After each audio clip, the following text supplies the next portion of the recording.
Now the serpent was more cunning than any beast of the field which the Lord God had made. And he said to the woman, "Has God indeed said, 'You shall not eat of every tree of the garden'?" And the woman said to the serpent, "We may eat the fruit of the trees of the garden, but of the fruit of the tree which is in the midst of the garden, God has said, 'You shall not eat it, nor shall you touch it, lest you die.'" Then the serpent said to the woman, "You will not surely die.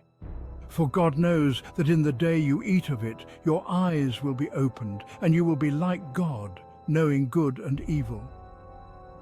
So when the woman saw that the tree was good for food, that it was pleasant to the eyes, and a tree desirable to make one wise, she took of its fruit and ate.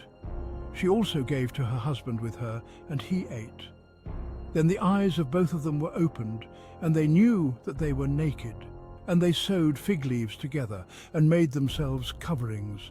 And they heard the sound of the Lord God walking in the garden in the cool of the day.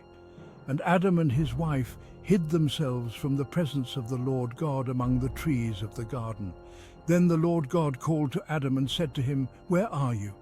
So he said, "I heard your voice in the garden, and I was afraid because I was naked and I hid myself."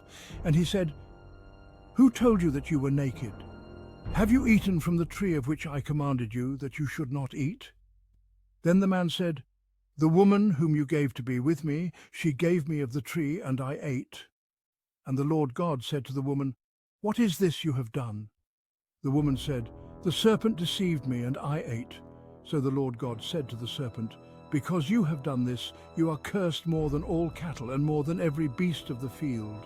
On your belly you shall go, and you shall eat dust all the days of your life. And I will put enmity between you and the woman, and between your seed and her seed. He shall bruise your head, and you shall bruise his heel."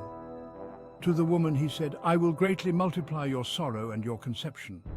In pain you shall bring forth children. Your desire shall be for your husband, and he shall rule over you." Then to Adam he said, "Because you have heeded the voice of your wife, and have eaten from the tree of which I commanded you, saying, 'You shall not eat of it,' cursed is the ground for your sake. In toil you shall eat of it all the days of your life. Both thorns and thistles it shall bring forth for you, and you shall eat the herb of the field. In the sweat of your face you shall eat bread till you return to the ground, for out of it you were taken. For dust you are, and to dust you shall return."